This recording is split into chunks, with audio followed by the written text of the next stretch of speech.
Bienvenue sur Adventist Magazine TV, vous êtes encore une fois sur la bonne chaîne YouTube et nous enchaînons tout de suite avec les événements. Week-end couple du côté de Morteau en France avec un invité et sa femme bien sûr qui viendront du Brésil pour un moment assez particulier et spécial pour les couples. Alors c'est du 13 au 15 avril, donc à Morteau. Tous les couples sont invités à participer, même ceux qui sont en bonne santé. Il y a toujours quelque chose à apprendre et à améliorer. Le deuxième événement a lieu la semaine après, les 20 et 21 avril. C'est le 5e congrès lusophone en Suisse qui aura lieu cette année à Bellinzona au Tessin. Pourquoi là-bas?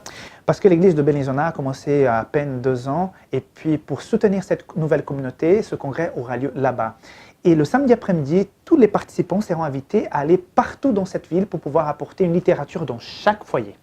Et je crois savoir qu'il y aura des invités assez connus dans ce congrès. Exactement, surtout pour la partie musicale. Ceux qui connaissent la culture adventiste sud-américaine savent que le quatuor Arautos do Rei a une grande renommée là-bas et depuis des années, ils n'étaient plus venus en Europe, donc ils seront de la partie dans ce congrès. On va vers la Russie. La Russie.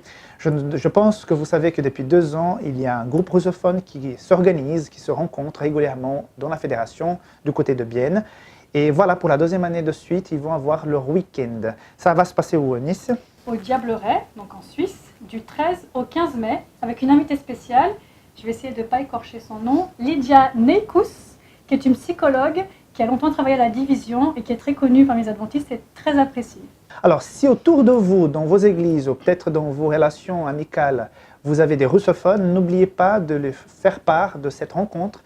Ça sera une occasion de connaître un peu les adventistes russes de la région. Rencontre de MIFEN, ministère auprès des femmes, qui va aussi avoir lieu au Diableret. Tout à fait, sauf que là c'est du 18 au 21 mai. Il y a 2 invités, donc 2 femmes, Daniela Gelbrich de la DSV et Fabiana Bertocci de la FSRT, puisque son époux est pasteur au Tessin. C'est tout pour les événements. Maintenant, nous attaquons les news. Il y a eu dimanche dernier la première journée de la formation homilétique. Nous étions une 25 dans cette salle. Nous avons beaucoup apprécié la première journée présentée par Gabriel Monet. Et puis peut-être vous vous dites « Ah, j'ai loupé une occasion, mais est-ce qu'on peut se rattraper ?» Tout à fait. La formation continue, vous pouvez encore y assister en tant qu'auditeur. Vous n'hésitez pas à vous rapprocher du secrétariat de la fédération pour vous signaler.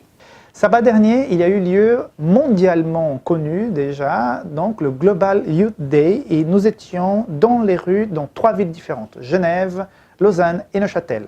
Tu étais du côté de Lausanne, comment ça s'est passé là-bas? Froidement. C'est le moins qu'on puisse dire. Il a un peu froid, il a pas mal plu, mais ça n'a pas découragé. Nous étions plus de 30 dans les rues pour faire des mimes, pour présenter un message de santé auprès des passants. Moi, j'étais du côté de Neuchâtel, nous étions une quinzaine et je peux vous dire que c'était compliqué parce que la pluie et le froid étaient vraiment présents. Mais malgré tout ça, nos amis de Neuchâtel ont tenu bon.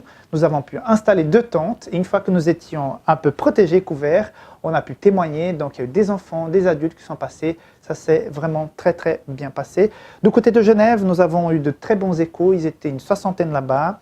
Ils étaient, ouais, un record, hein. Ils étaient du côté de la gare avec des stands de santé. Ils ont aussi pu aller partout dans la ville avec un sketch, un flash mob, hein. Et puis, il y a eu aussi le don du sang. Donc, ça s'est très bien passé aussi du côté de Genève. Une note triste, c'est le départ de notre sœur Cécile Béal de l'église de Neuchâtel. Après 2 ans de combat contre le cancer, elle s'est finalement reposée. Et puis, les funérailles ont eu lieu le 21 mars à Debresson, dans le canton de Neuchâtel, dans le Val-de-Rue, là où elle habitait. Il y avait énormément de personnes.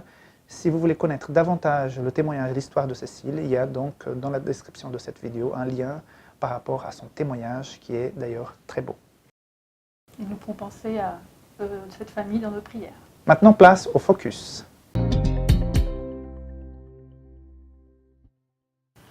Un premier article qui va intéresser les futures mamans qui sont enceintes ou qui un jour vont le devenir, puisque cet article sur les influences prénatales montre que le futur de votre bébé ne commence pas seulement quand il est dans votre ventre, mais bien avant avec ce que vous consommez et mangez. Doit-on baisser les bras par rapport à l'évangélisation dans les pays sécularisés comme c'est le cas en Europe? La réponse est non. un article va traiter de ce sujet. Il est très court mais très intéressant, donc on vous invite à le consulter sur adventismagazine.com. C'est tout pour aujourd'hui. Merci beaucoup de nous suivre sur les réseaux sociaux et on vous dit à très bientôt. Bonne lecture!